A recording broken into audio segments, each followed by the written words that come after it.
Hallo iedereen, welkom bij Dutch&Go. Today I want to show you how to use a dictionary. So in the last couple of videos that we've done for this channel, I've been talking a little bit about why not to use Google Translate. Check this video here. Or how dictionaries work and terminology you should know before using a dictionary. Check that video out here. And another video that I made about the ultimate guide to Dutch online dictionaries, which ones you have. And you can check that one out here. So please check those videos out before, because otherwise this video might be a little bit hard to follow. So basically what I've conceived for you guys here is a short, small little text that I've just written spontaneously. And I just want to look at it together with you and just show you how you could, use this text as a basis for then using a dictionary yourself. The point is to gain independency, okay? The point is all about using a dictionary. It's a life skill. I mean, really, it is. And unfortunately, dictionaries are a little bit old-fashioned in the way that they're constructed.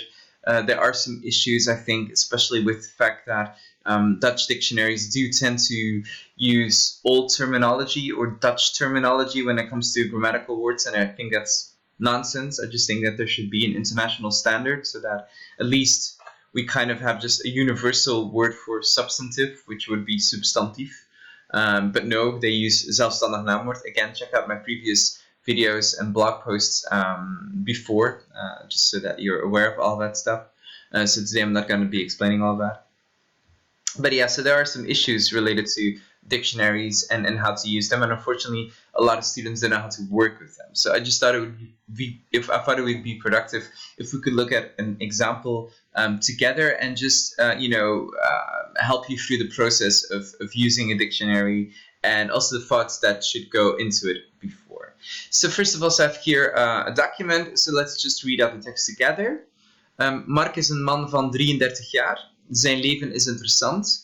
Zijn haar is lang en zwart en hij heeft blauwe ogen. Hij heeft vorig jaar in een cocktailbar gewerkt, maar nu staat hij om 7 uur op, want hij werkt als boekhouder bij een grote firma. So, okay, there are basically, before we start looking up words in dictionaries, there are basically two things that we should do, because time is precious, right? So first of all, we don't want to look up any words that we sort of know or understand. So I'm also using the perspective of an A1 student, maybe beginner A1 student who is being confronted with this text and sort of doesn't really understand every word.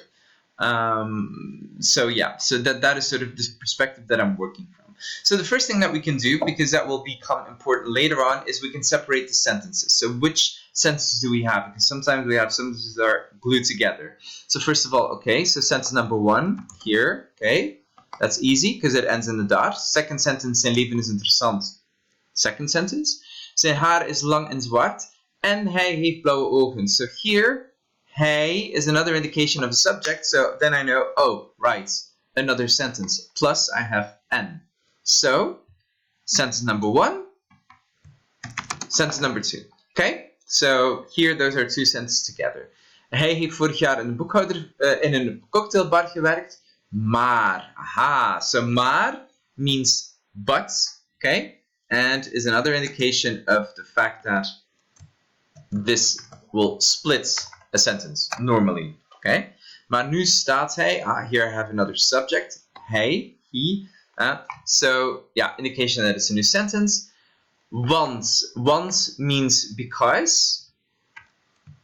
And in case you don't know that, you could of course look it up, but I said I'm working from the perspective of beginner A1, and normally beginner A1 students do know these words quite quickly. So yeah, want. So basically now we have separated the sentences, okay? Why does that help us? Because then we can isolate where verbs are, where subjects are, and determine other functions and words that we have and that we need to understand before we can use the dictionary. Then the second question that we need to ask is, which words do we need to look up? Because it would be a bit of a waste of our time basically to really start looking up, willy-nilly every word that we see here in the sentence. That would be a huge waste of our time when we could actually, in fact, do a little bit less work and just see if we can, by looking up some keywords, just understand the general meaning of the sentence, okay? Which is a lot more productive. So first of all, Mark is een man van 33 jaar. I don't think there's any specific problems here in this sentence. Also, again, the point here of this exercise is understanding. It's not about, being able to use all of these constructions yourself, just about getting an understanding of what this text is saying, okay? Zijn leven is interessant. Aha. So here we can look at, I would say, zijn leven, these two words. Okay? But is interessant, I think, is quite easy to understand. Zijn haar. So, since it's 2 times zijn, let's look that up. And haar, let's look that up as well. I don't know if we know zwart, but let's presume that we don't. So I'll look that one up as well, because it might be easier for me to understand. Lang, I can understand based on English. So, lang. En heeft blauwe. Okay, presume that's blue. Ogen. I don't know what that is, but I will look it up. And then here, hij heeft, he has something with year in een cocktailbar, and then gewerkt. I'm going to look that up because I don't know that form. I don't know that form with gewerkt. That's a little bit weird to me. So I'll look that up.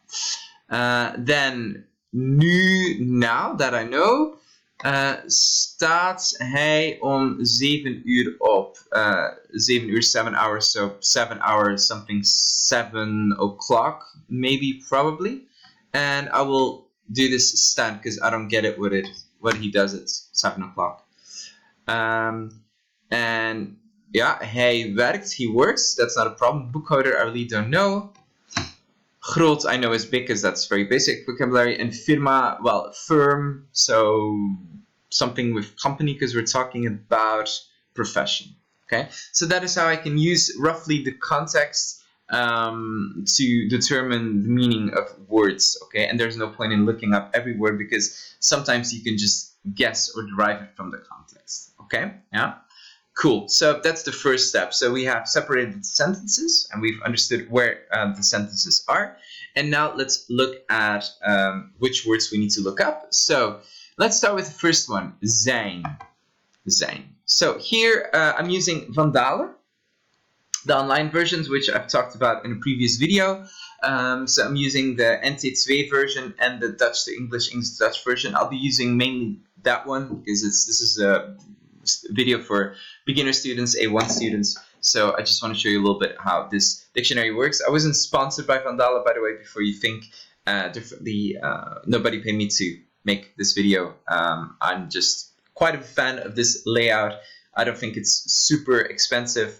The software could be improved and the app sometimes crashes way too much. But hey, it is what it is. You have to sort of do with what you have, make do with what you have. So let's start with Dutch to English. And let's look at the word zijn, which is the first one we wanted to look up. Okay, so now it gives me several options. So let's go back to the context. Zijn something. Okay, so it's zijn and then leven. Okay, so it's something. So first of all, het zijn, being, existence, I don't think that makes a lot of sense in this context. Then we have a verb, werkwoord, to be. I'm not sure because I don't think there are no sentences in Dutch that start with the verb unless it was a question. Okay, zijn zij getrouwd? Are they married? But other than that, a Dutch sentence would never start with a verb. So, no, probably not. So, also we can skip this third one because it's not a verb. So finally, maybe it's that one. Zijn, bezettelijk voornaamwoord, possessive pronoun, his. So we're talking about Mark, his. Okay, so probably this is his. I'll write it here between brackets. And then leven. Let's look at that. Leven. I also intentionally, selected words that were a little bit ambiguous. So, leven. So we have two options here. We have two grammatical functions. First of all, noun, zelfstandig naamwoord, and verb. So, his, and then something. So if it's a possessive pronoun, like in English, it's most likely going to be a noun. His car, his idea, his body, his job, etc. Right? So then I think we can exclude the verb, because that would not make a lot of sense if a verb was followed by a possessive pronoun. So it's probably a noun. His life. Okay, his life is interesting. Yeah, most likely is that. Okay, so now I'm going to presume that it's life. Right. Then, zijn haar is lang. Here we have another zijn. I'm going to presume now, since it's not a question, that again, we can copy the meaning of this word. So it's his, like in the first sentence. And then haar. Let's look at that one. So, again, following the logic, a possessive pronoun followed by a verb, not logical. So, possessive pronoun is most of the times followed by a noun. So, let's definitely look at that. So, here, when it comes to that, we have some options. So, first of all, we have a personal pronoun, his, her. I don't think it makes a lot of sense. Or we have a possessive pronoun, his, her. No, so I think we can exclude those options. So here we have, as a noun, hair. Or, yeah, we have hair again, just used in different contexts. So, his hair. Let's see if that makes sense. His hair is long. Zijn haar is lang. Well, I think that makes a lot of sense. That's lovely. It's long. And zwart. Let's look at what zwart means. Zwart only has one meaning, only one possibility, only one grammatical function rather, sorry, but it has different meanings. So we're talking about hair, so there could only be one meaning, which is black. Dirty could also be, apparently, but no, it doesn't seem very likely. Always go for what seems likely in the context, okay? So, black. En hij heeft blauwe ogen. Blauw, blue. Okay, so now I can presume already, since we're talking about the way that he looks, I can already guess what ogen will mean, but I will look it up nevertheless, because I do want to show you something. Oog. Okay, oog. So here you can see that I typed in ogen, okay, which is the plural. If I was unsure what form it is, I can always go to NT2, okay? Here it also gives me a verb, but it's not substantive. So make sure that always your meaning, your grammatical function corresponds in the dictionary. That is something that you need to check. Not super convenient, but hey, that's the way it is. However, look, I've looked it up here. So it's oog, meervoud, plural, ogen. Aha, so ogen is the plural of oog. And oog, go back to dictionary, means eye. Okay, so blue eyes. Yeah. So there you go. So we're getting closer to a complete understanding of what this text is all about. That also means that if I type in a word, for example, in plural or a conjugated verb or something like that, the dictionary will automatically recognize it as such and guide me to the, let's say, base word. That means the substantive in singular, the infinitive, or the non-declensive adjective, depending on what the adjective is. Okay, so that means that I can type in whatever transformation of a specific word that I have in my text, but the dictionary will automatically recognize it and guide me back to the main word where it originates from. So that makes our lives very, very easy in comparison to, you know, these monsters over here, the paper dictionaries, where you do have to sort of, you know, if you don't know all of the rules, or for example the weird past tenses in Dutch, etc., then yeah, you do need some guesswork sometimes, or some more involved looking up in order for you to understand what the root form, what the base form of that word is. But the online version does all of that work for you, and that's not only in Vandalen like that, but that is the case for many other online dictionaries. They will always guide you back to the main root form of the verb. Let's continue. We still have a little bit of way to go. Then we have gewerkt. So I just underlined that one because I just don't know that form yet, because I'm an A1 student and I don't know that form. So let's type it in. Gewerkt. So gives me werken. Aha. So the root form is werken. So work. Right. Now let's try to understand what this gewerkt is. Werkte heeft gewerkt. Aha, so there I can automatically see what the form is. So heeft gewerkt is the indication that it's the past tense, okay? It's, in English would be roughly the present perfect, but I don't want to get into that all that much. But basically, if it's in between brackets after a verb, then you automatically know, aha, past tense, okay? So we know that it's something with worked. Okay? So, something year, so presumably vorig jaar, well, since we're talking now about the past, last year, I presume? Not that important, but yeah, vorig means last. So, hij heeft vorig jaar in een cocktailbar gewerkt. So, last year he worked in a cocktail bar. Aha, okay. But, nu staat hij om 7 uur op. Let's look at this staat, because I really don't get what this is, staat. So, let's go back to my dictionary. Right, so here it gives me two meanings. So first of all, de staat, yeah, okay, but it's not a noun because it's followed by substantive. It's followed by the subject. And if the subject is anywhere near a word, most likely it's the verb. Om, preposition, wouldn't make a lot of sense. Ommen, I think it's a verb. So yeah, then it's before the substantive, so meaning inversion. Staat, so yeah, I know that that's a verb, so I want it to be a verb. So there we are, okay, to stand. So let's see, but to stand, yeah, that still doesn't help me a lot further. So let's see if we can get something a little bit closer. Stand, still not, so that doesn't help me. To look, no, that also doesn't help me. To stand still, to leave, to stand, no, that doesn't help me a lot. Okay, so let's now move on to the Dutch dictionary and see if we can get somewhere closer. Let's click on staan. Stond heeft gestaan, so it's the verb. Okay, so staan. Let's see if I can find something. Staan op, right, getting closer.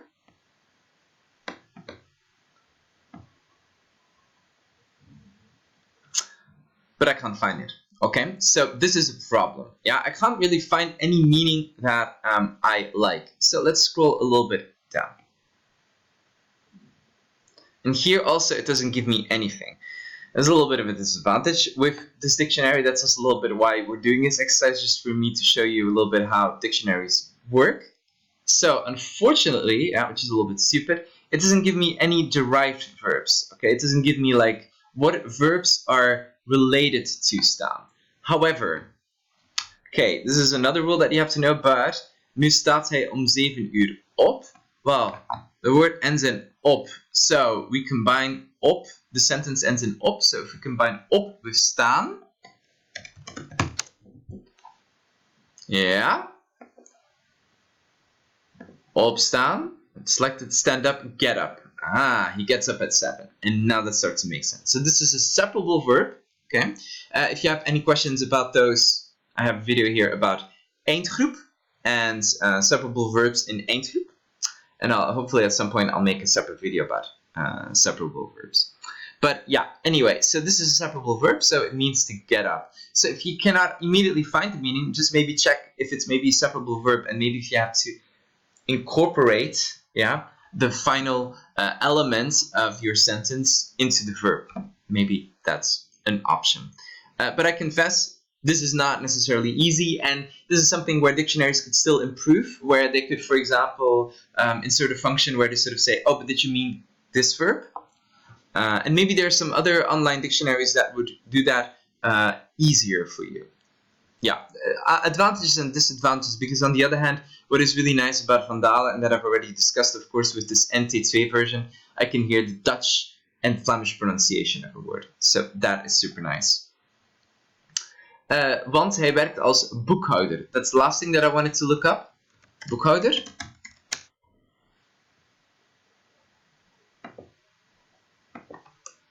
Exactly. Boekhouder, accountant, bookkeeper. So that's easy. There's only one meaning.